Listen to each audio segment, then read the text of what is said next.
नमस्कार। YouTube channel में आप सभी का हार्दिक स्वागत है।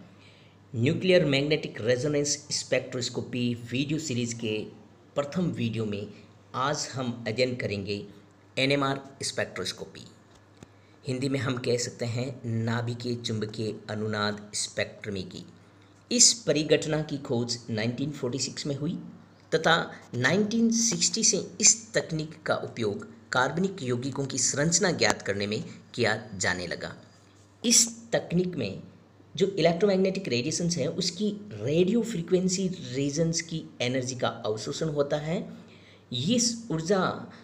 इस ऊर्जा का मान इलेक्ट्रॉनिक ट्रांजिशंस के लिए रिक्वायर्ड एनर्जी तथा वाइब्रेशनल ट्रांजिशंस के लिए रिक्वायर्ड एनर्जी से कम होता है तथा इस ऊर्जा के अवशोषण से जो नाभिक है वो अपनी एक स्पिन स्टेट से दूसरी स्पिन स्टेट में चला जाता है तथा इस ट्रांजिशंस के लिए जो एनर्जी की अवशोषण होता है तथा उस ऊर्जा के अवशोषण से नाभिकीय संक्रमण निम्न ऊर्जा स्तर से उच्च ऊर्जा अस्थायी स्तर में चला जाता है और हमें एक सिग्नल प्राप्त होता है तथा सिग्नल की तीव्रता एवं अवशोषण की आवृत्ति के मध्य खींचा गया प्लॉट नाभिकीय चुंबकीय अनुनाद स्पेक्ट्रम कहलाता है।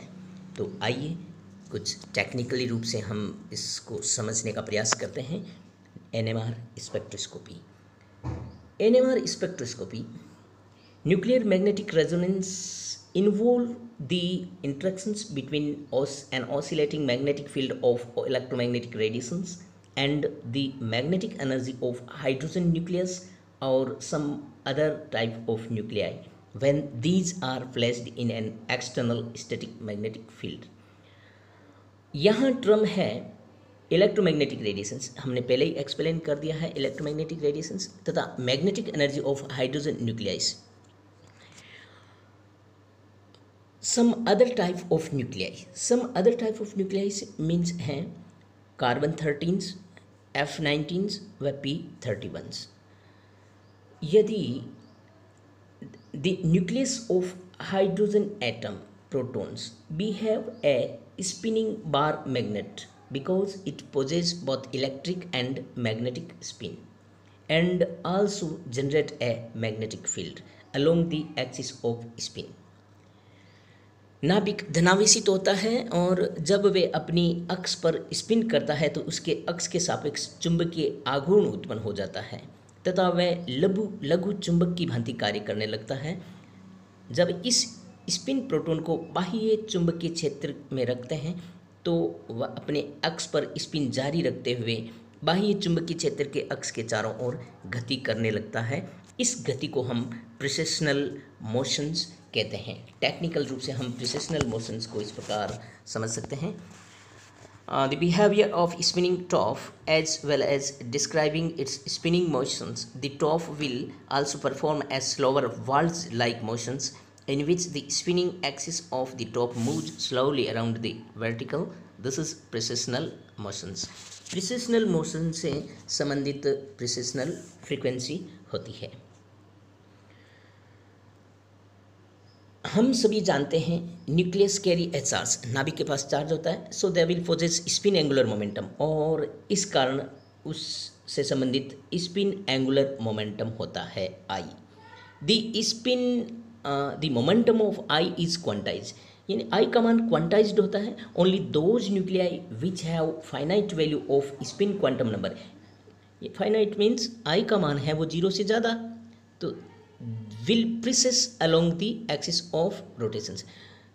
वे ही नाभिक प्रेसेस करते हैं, प्रिसेशनल मोशन दर्शा सकते हैं जिनका I का मान 0 से अधिक हो, यानी कि 0 से अधिक फ्रैक्शनल में भी हो सकता है एंड वोल नंबर्स में भी हो सकता है।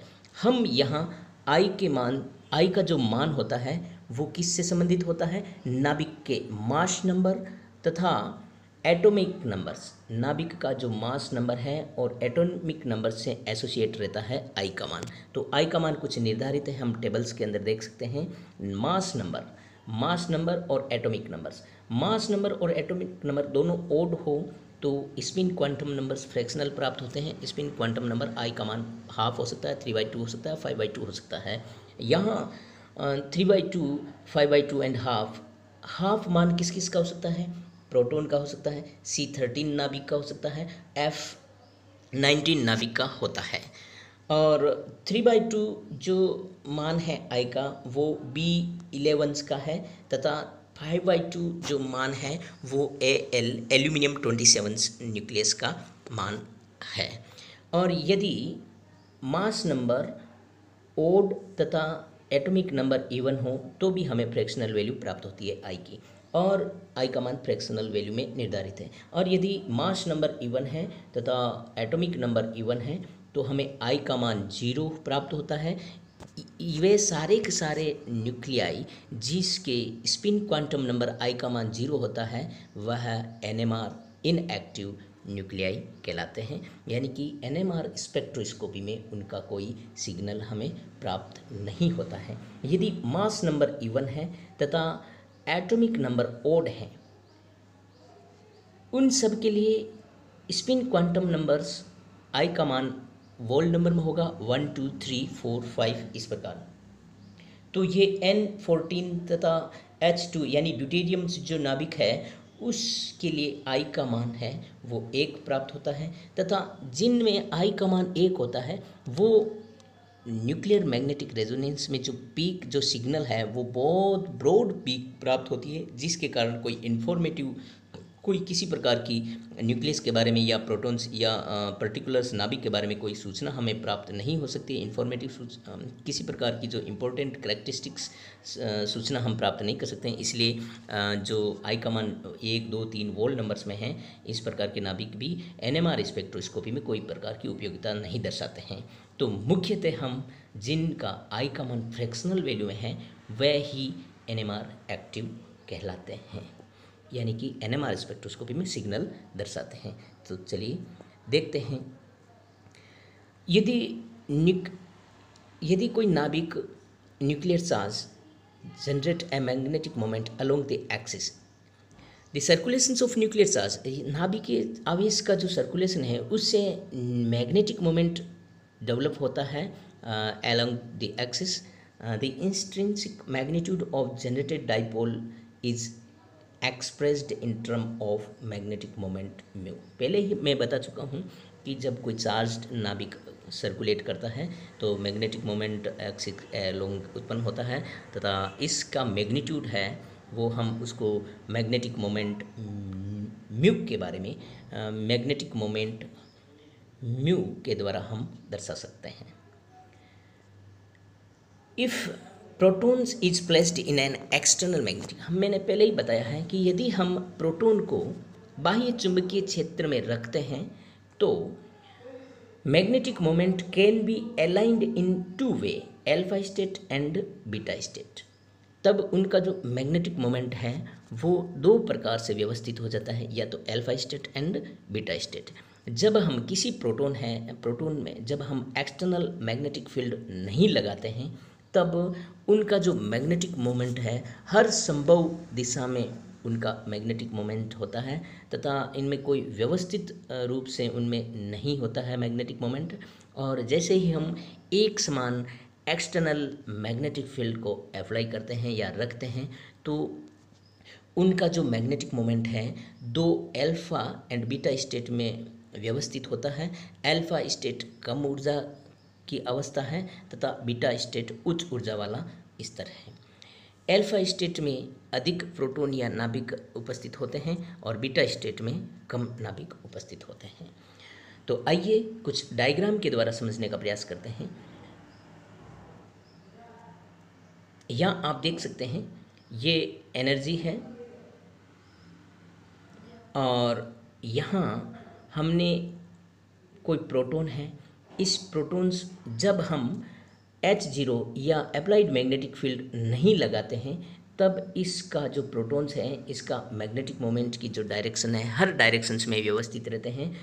इस प्रकार ये डायरेक्शन हो सकती है, ये डायरेक्शन हो सकती है, किसी भी प्रकार की डायरेक्शन में व्यवस्थित होते हैं। जैसे ही हमने बाह्य अप्लाइड मैग्नेटिक फील्ड में इस प्रोटॉन को रखा तो इसका जो मैग्नेटिक मोमेंट है 2 स्पिन स्टेट्स के अंदर डिवाइड हो जाता है। एक निम्न ऊर्जा स्टेट्स जो मोर स्टेबल होता है और एक उच्च ऊर्जा स्टेट जो लेस स्टेबल होता है।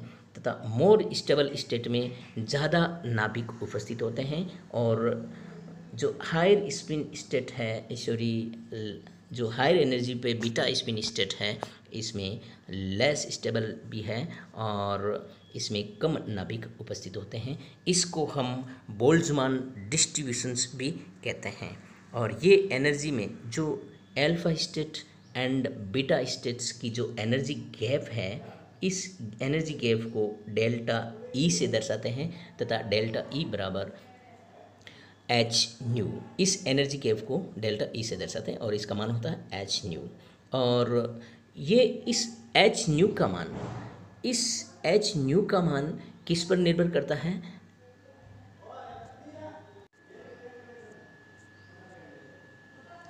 इस प्रकार ये जो एनर्जी का जो लेवल है अल्फा स्पिन स्टेट और बीटा स्पिन स्टेट, इसमें प्रोटॉन्स के यदि अल्फा से बीटा में ट्रांजिशन होता है तथा रेडियो फ्रीक्वेंसी रीजन्स की एनर्जी का अवशोषण होता है, तथा बीटा अस्थायी अवस्था है तो बीटा से वापस अल्फा स्पिन स्टेट में नाभिक का जो लेवल है उसमें एनर्जी रिलीज करके ट्रांजिशन होता है। तो इससे जो रिक्वायर्ड एनर्जी है, इस टर्म को हम फ्लिपिंग ऑफ प्रोटॉन कहते हैं। और इस फ्लिपिंग ऑफ प्रोटॉन्स के लिए, प्रोटॉन्स की फ्लिपिंग के लिए जो रिक्वायर्ड एनर्जी है डेल्टा ई, इसका मान हम